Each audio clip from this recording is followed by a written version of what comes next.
যখন Brazil nut ট্রিয়ের ফল পাকে তখন প্রায় 2 কেজি ওজনের এই ফলগুলো নিজে থেকেই গাছ থেকে নিচে পড়ে যায়, কিন্তু 40 মিটারেরও বেশি উচ্চতা থেকে পড়ার পরও এদের বাইরের শক্ত খোলস একেবারেই অক্ষত থাকে। এই শক্ত খোলসই এদের বিস্তার ও প্রজননে বড় একটি সমস্যা তৈরি করে, কারণ এটি ভেতরের বীজের অঙ্কুরোদ্গমে বাধা দেয়। তবে প্রকৃতির বৈশিষ্ট্যই হল প্রতিটি সমস্যারই একটি অদ্ভুত সমাধান থাকে। একটি ছোট প্রাণী অ্যাগুটি নামে পরিচিত এই ব্রাজিল নাটের খোলস ভাঙতে সক্ষম একমাত্র প্রাণী। এর শক্ত ও ধারালো সামনের দাঁত দিয়ে সহজেই এই কঠিন খোলস ভেঙে ফেলে। ব্রাজিল নাটের ভেতরের অংশ কুড়মুড়ে, মিষ্টি ও পুষ্টিগুণে ভরপুর।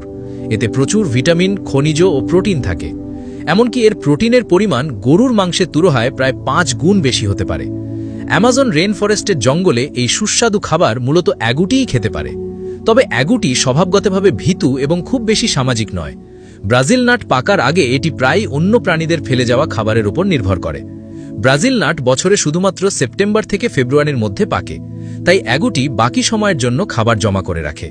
সে ফলগুলো মাটির নিচে পুঁতে রাখে পরে খাওয়ার জন্য, কিন্তু অনেক সময় সে এত বেশি এবং এত গোপন জায়গায় এগুলো লুকিয়ে রাখে যে নিজেই ভুলে যায় কোথায় রেখেছিল।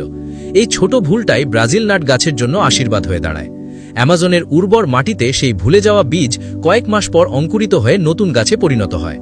অনুকূল পরিবেশে ব্রাজিল নাট গাছ 46 মিটার পর্যন্ত উঁচু হতে পারে এবং 1000 বছর পর্যন্ত বাঁচতে পারে। প্রায় 15 বছর পর এই গাছে প্রথম ফুল ফোটে, কিন্তু এর ফুলও বেশ বিশেষ ধরনের। ফুলের মাঝখানে একটি শক্ত ঢাকনার মতো অংশ থাকে, যেখানে খুব সরু একটি ফাঁক থাকে। সাধারণ মৌমাছিরা সেখানে ঢুকতে পারে না। এর সুন্দর ও রঙিন ফুল অনেক ধরনের মৌমাছিকে আকর্ষণ করে, কিন্তু বেশিরভাগই কিছু না পেয়েই ফিরে যায়। তাহলে পরাগায়ন কিভাবে হয়? আসলে এই গাছটি একটি বিশেষ সহযোগীর ওপর নির্ভর করে, অর্কিড বি। অর্কিড ফুলের বিশেষ সুগন্ধ পুরুষ অর্কিড মৌমাছিদের আকর্ষণ করে। তারা ফুল থেকে তেল সংগ্রহ করে শরীরে জমা রাখে এবং বিভিন্ন গন্ধ মিশিয়ে এক ধরনের বিশেষ সুগন্ধ তৈরি করে, যা দিয়ে তারা স্ত্রী মৌমাছিদের আকর্ষণ করে। এই সুগন্ধ ছড়িয়ে পড়লে স্ত্রী মৌমাছিরা সেখানে চলে আসে। তারা তুলনামূলকভাবে বড় ও শক্তিশালী হয়। তখন ব্রাজিল নাট গাছ সুযোগটিকে কাজে লাগায়। এই শক্তিশালী মৌমাছিরা সহজেই ফুলের কঠিন অংশ খুলে ভেতরে ঢুকে পরাগ সংগ্রহ করতে পারে এবং এক ফুল থেকে অন্য ফুলে নিয়ে গিয়ে পরাগায়ন সম্পন্ন করে।